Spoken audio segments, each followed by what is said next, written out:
stories and horrible stories we are hearing and can read about the Prophet Muhammad, that he was the war-loving person and bloodthirsty person.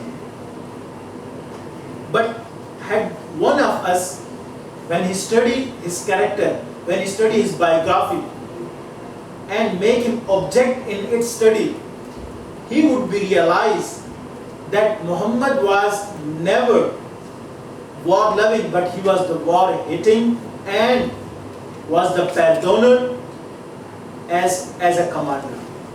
He was never war-loving, he was war-hating person. That's why in the Battle of Badr, which was the first battle among the Muslims and among the Meccan people, when Muhammad migrated to Medina, so these Mecca people, they were willing to attack on the Medina people and to let's destroy and finish these all the people who were believing on Islam and finish this city Medina. So then at the night, the Prophet Muhammad addressed his companion to never love the war, to you will be see and meet your enemy. But if you are conflicting, then you should have to be patient. He asked them to never wish to you will meet the enemy to fight them. This is on the night of the Badr. On the early morning, they will start fight each other, because that's a day the fight was about. They were standing among themselves first one by one, like a brave people. One by one they attack each other. Whoever dies, so the next come. Then like this, the second come, then the third come. Then after that they start, the all together. So like this, the Prophet at the night time, what say them? You never wish to you'll be greet the enemy. You'll be greet your enemies for fighting. But if you be conflicted, then you should have to be patient. Mean if they come and attack on you, so then you should have to be patient and then stand there in the war field. No need to be run away from war field. Then should have to be patient there and then start the war. This was the Prophet Muhammad saying. And how he merciful, like his mercy, we can realize here. It was narrated that Ibn Umar said, after one of the battles of the Prophet ﷺ, a woman was found killed. In response, Prophet ﷺ said, what he said? Prohibited the killing of women and children during the war. The Prophet ﷺ prohibited the killing of women, elder people, children, and said to never destroy the cultivated lands, never kill the animals, because these all things are the innocents. Except of the elder people and except of the ladies, she is supporting their army, so then she is allowed to be killed.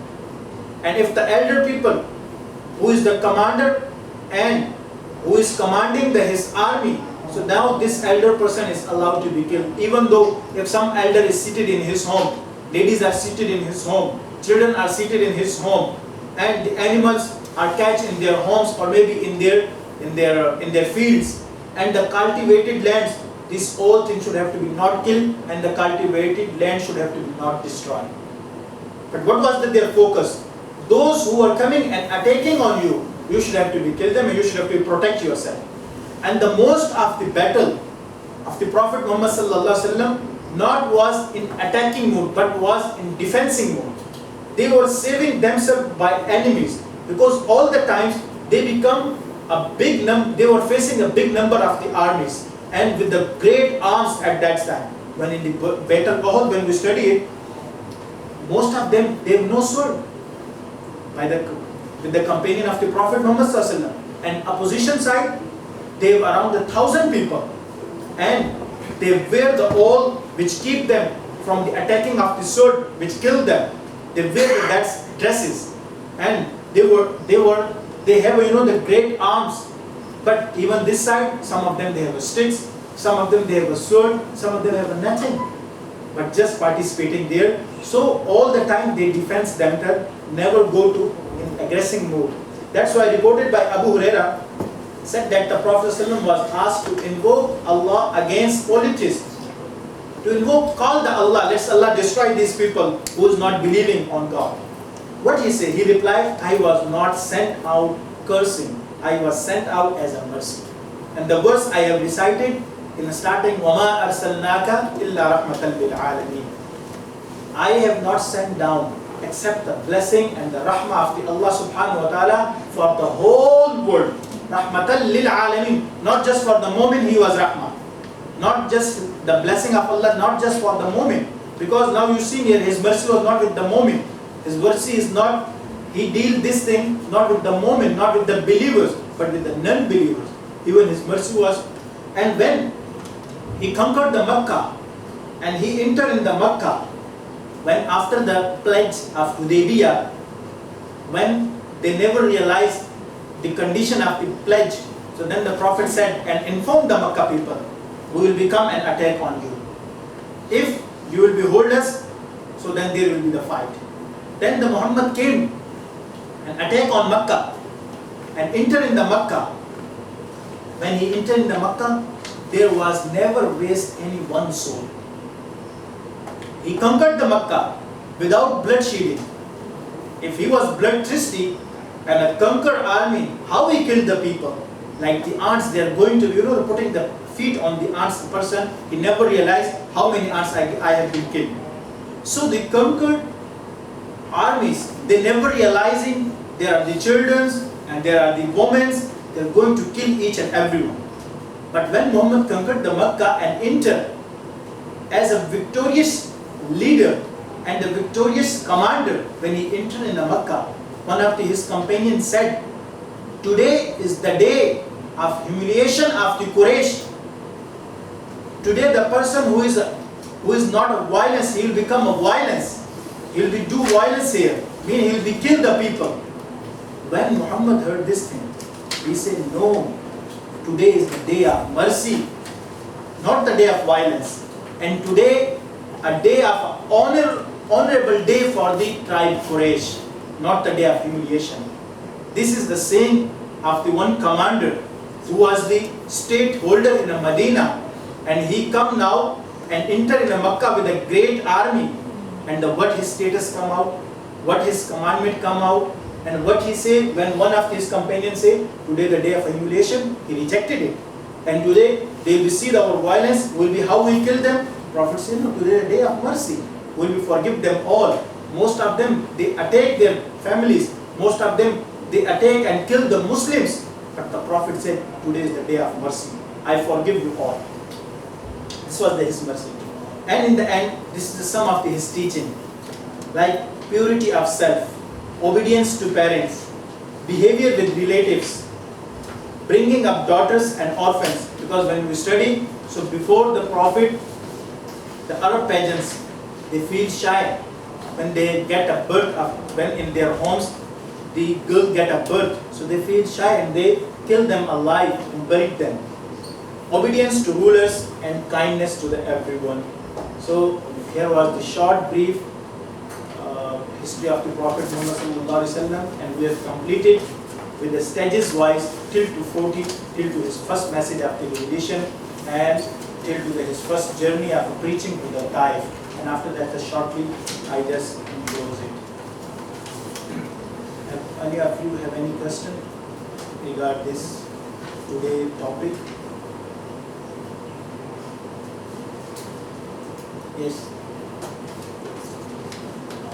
Are there any examples of Prophet Muhammad's mistakes, but not out of intention?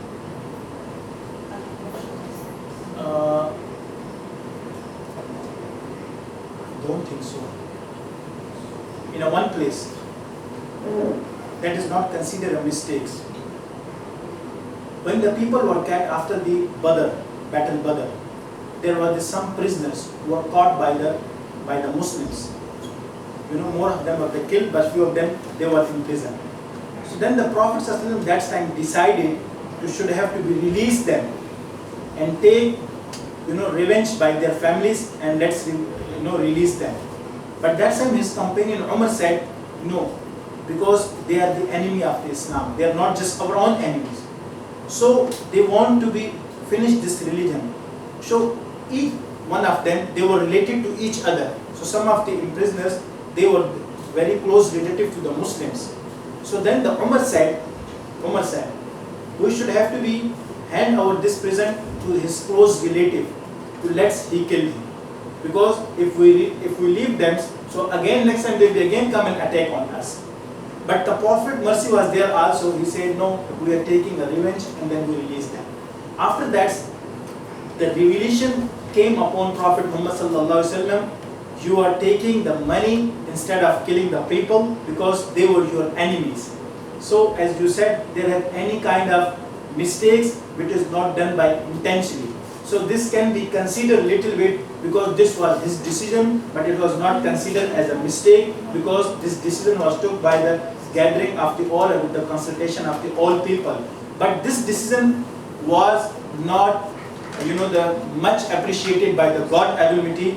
On the point of view where the Umar was standing, that was much appreciated.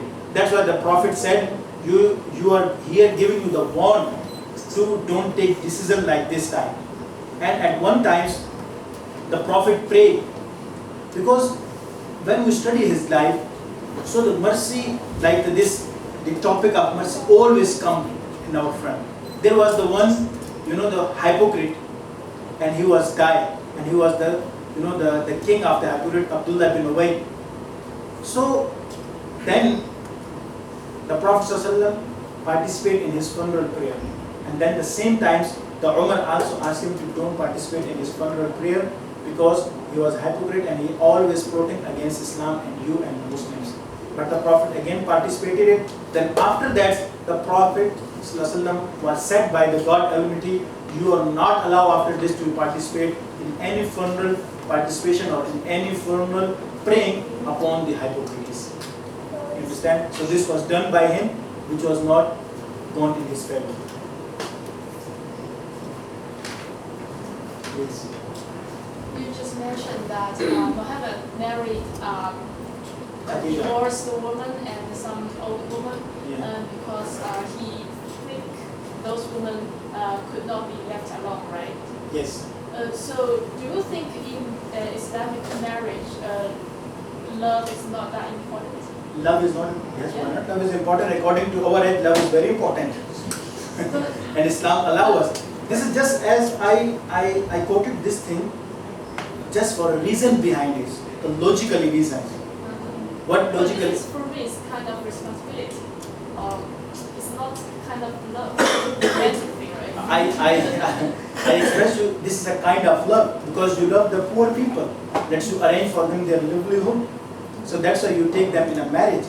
And if we see the concept of marriage in the religion Islam, when more than one, it is on this basis. If where the ladies are outnumbered than the men, so we can take more than one. Or where the ladies are alone in a society, so she needs some kind of the protection because all the places are not like the Hong Kong. Yes, so somewhere the ladies need the protect by someone, and then the ladies have also desire, so should have to be fulfilled by the lawful way. That's why Islam allow. But without these all reasons, the Islam said that the one should be the okay. If you could not just among your wives, so then one should be okay and enough. You understand the point? But the Prophet did, because the people they are making the question, maybe he was a womanizer, he loved women a lot, that's why he take more than 11, 12 or 13 marriages. But why he did not take this all marriages in his youth age when he was 25 years old, and he take just one marriage and one lady in a marriage until to the age of his 50, he was just keeping him in his marriage and never take the second one. And after that, I told you the basic and the main reason behind this one. This was the also, like this answer is not done by the Quran, not by the saying of the Prophet Muhammad. As I told you, if something is proven by the Quran and by the authentic hadith, no one is going to be challenged and will be never changed. Yes, that is always will be accepted by Muslims. But these are the logically answered done by some great scholars. They give them because of this reason. And if we think it with the without realizing or without discriminating anyone, but we just think it with an open mind. A person who don't take a marriage more than one wife in his youth age and he take in the last age because of what? So there is a different kind of the reasons. You can also answer by yourself what you think suitable for this. You understand? And even though the love is also, as you asked, it is important. The one companion of the Prophet, female, you know, that time she was slave, and she was married with the one man, and who was not very beautiful. She don't like him, but she was slave. She could not say anything. Then Islam give the rights to the slaves, and then should have to be, they release them. And she was slave of the Aisha. Then Aisha free her. When Aisha free her, so then she said, I'm not willing to live with you for my husband because I don't like you. And when I don't like you, I don't want to stay with you more. So that's why I want to finish this marriage. Then this person, this companion, he came to Prophet Muhammad and complained that my wife is not willing to stay with me. Then the Prophet called this woman. Why you don't want to stay with your husband? She said, I would like to be thankful to my God, and when I am not happy with my husband, so I will be not thankful to my God. What he will be provide me, I will always fight with him, and I don't like his face, that's why I don't want to stay with him. So then the Prophet asked him, I suggest you to stay with him.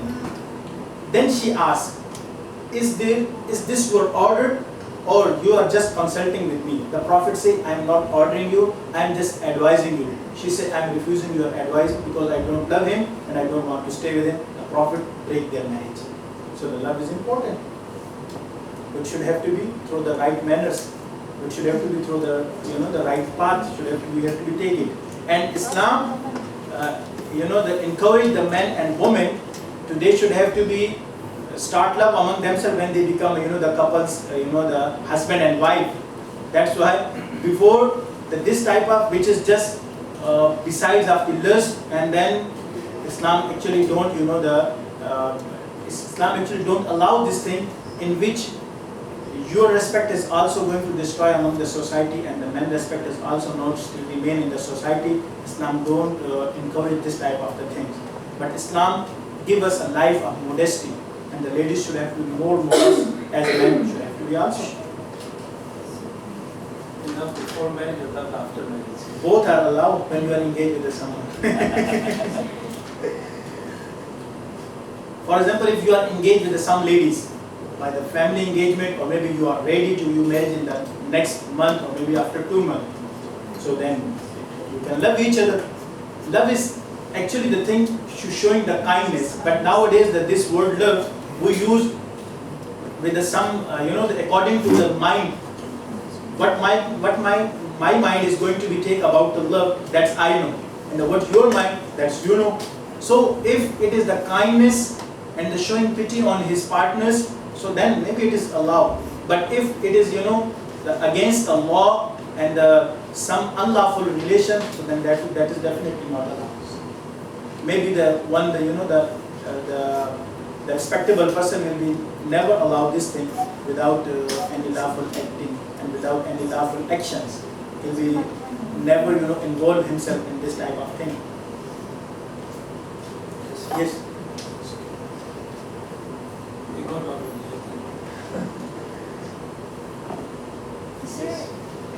Can I ask a question?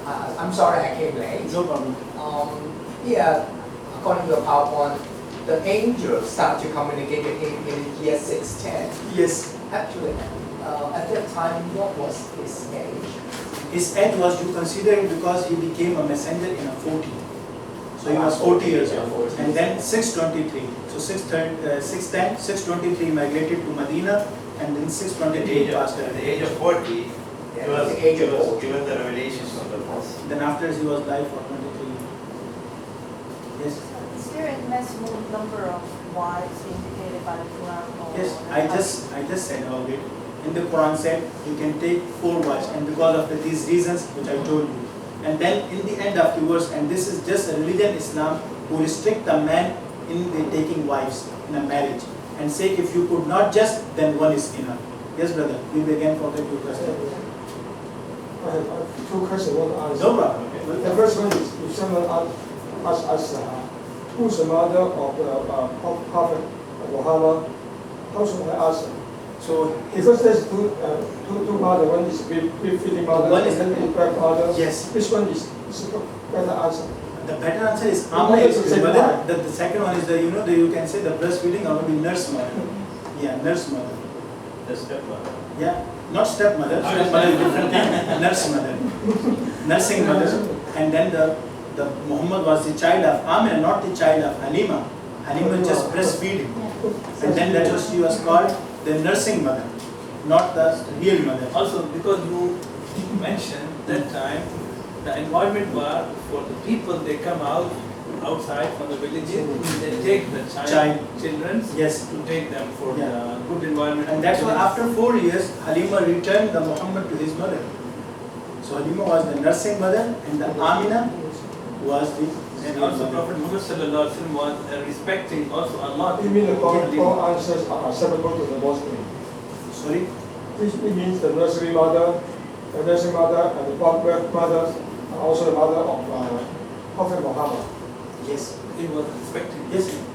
The nursing mother and then the Do you think the terrorists will accept this answer? That's why we are talking the history of Muhammad about Halima. You know that why? Because she has brought up him.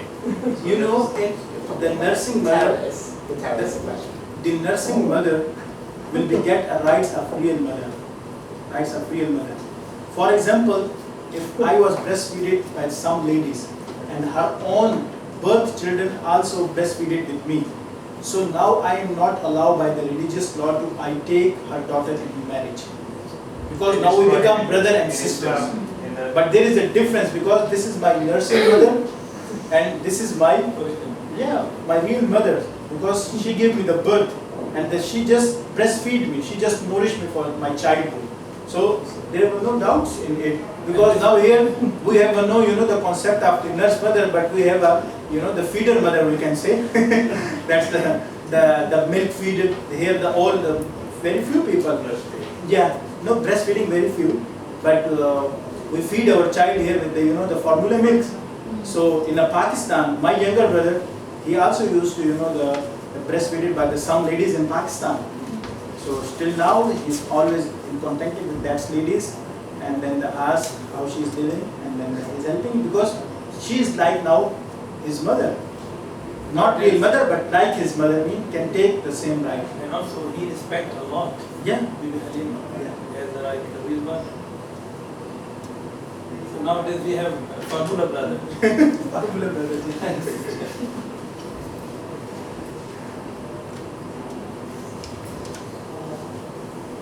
Why is Prophet Muhammad allowed to take more than 5 wives? Actually, most of his marriage arrangement was done upon heaven, and few of them was done on the earth. Like the first Khadija, she proposed him, and then he never rejected his proposal and he accepted. Then later on, there was the one, his adopted son was Zaid, and he also married with the Muhammad niece, cousin, niece, like a niece. So then later on, in that society, if someone adopted the son, they were believing like his real son. But the Islam, after later on, say that the adoption son is not like your real son. So the ladies who are not very close to him should have to be, wear the hijab. So that's why when the Zayd, the people, they were considering that time that the adoption son is like the real son. So if he married some woman, so then the Muhammad, or maybe anyone, the father will be considered the father-in-law of that lady.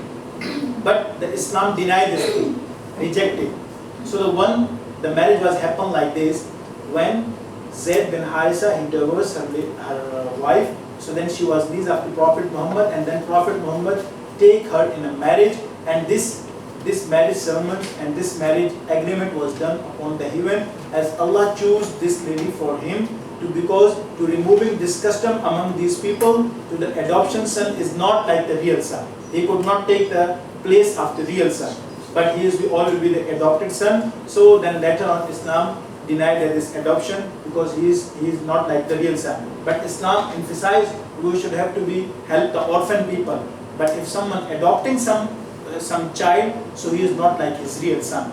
He can marry with his daughter as well.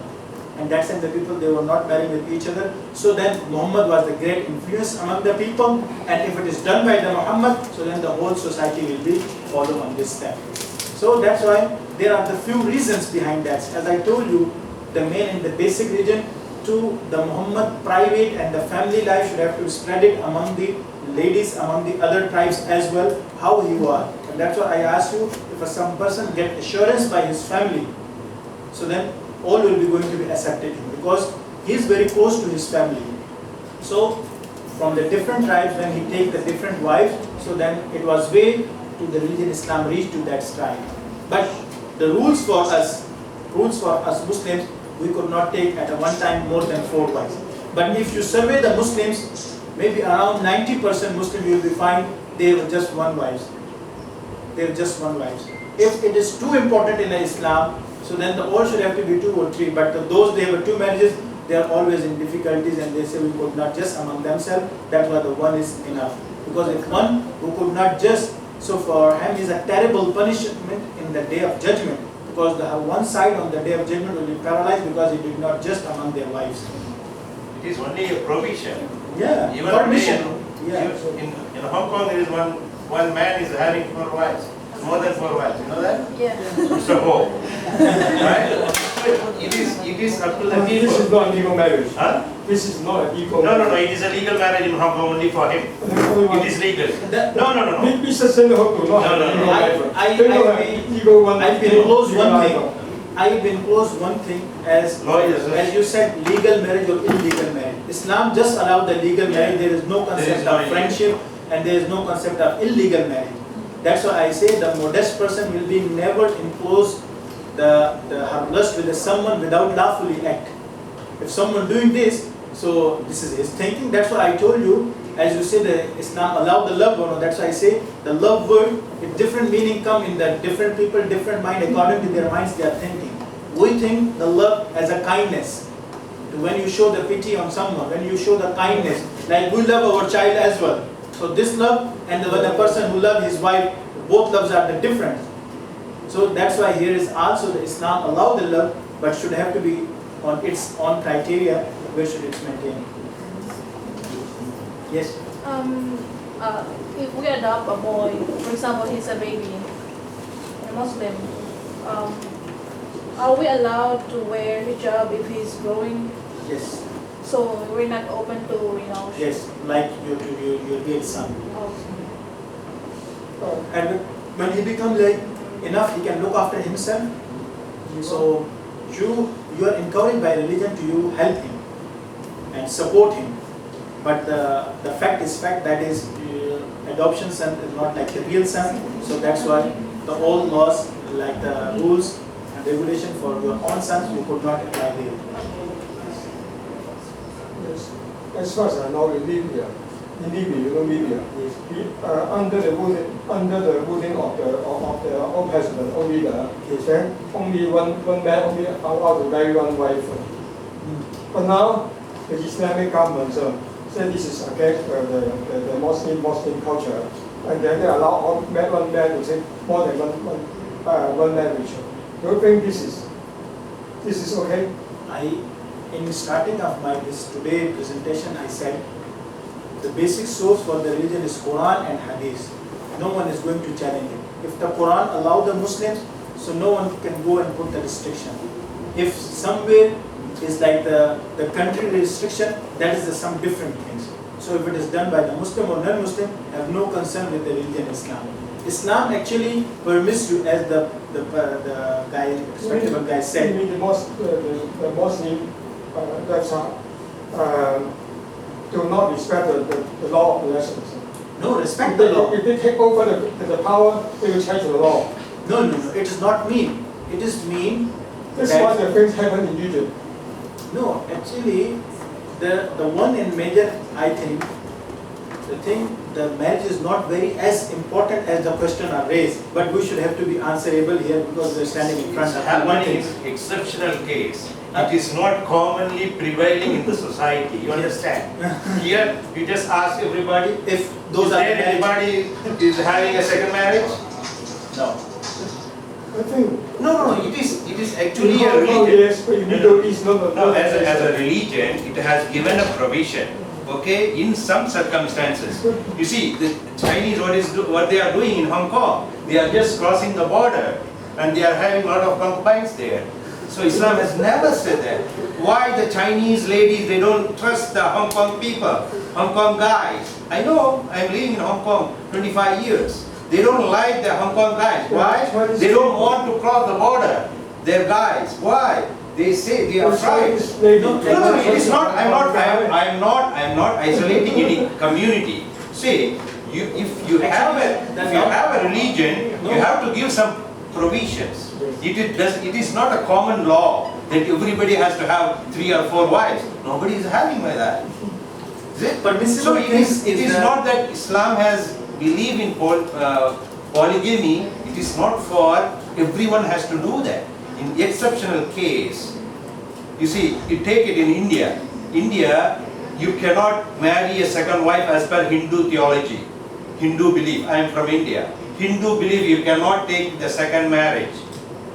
Even the wife, she is not capable of giving birth a child, or not, she is not even capable of being a wife. You cannot take the second wife. So what they are doing, they are taking the concubine. They are keeping the people. So what is this? Is this society? Is it a society? No. So you have to, as a human, see, Islam is a religion for all, for whole humanity. So it has to give a solution. It's a solution for 1,400 years ago. Even it is relevant today. It's still available today. What? The Muslims still apply the rules. If necessary. If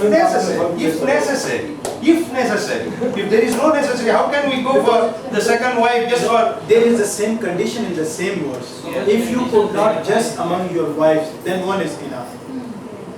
Then one is enough.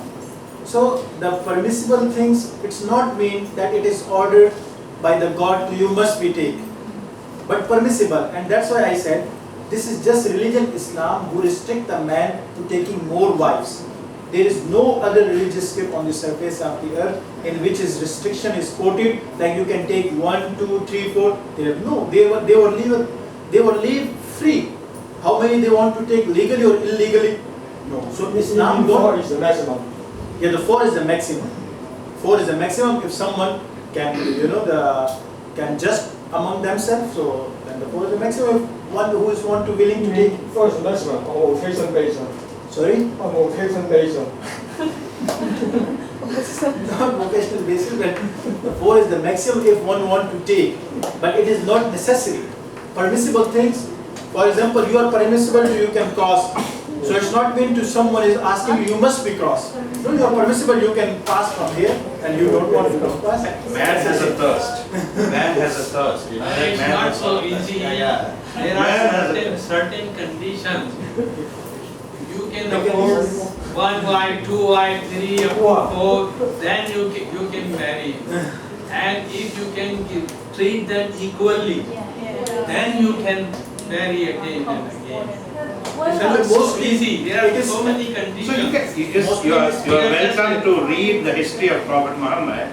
Then you can understand what is the historical background and the circumstantial background he took other widows as his wife. So in that case, you can read more. You are very welcome to criticize. We are welcome, yes, of course, because you have an individual person, right? You have every right to criticize, but at the same time you apply justice. You apply justice.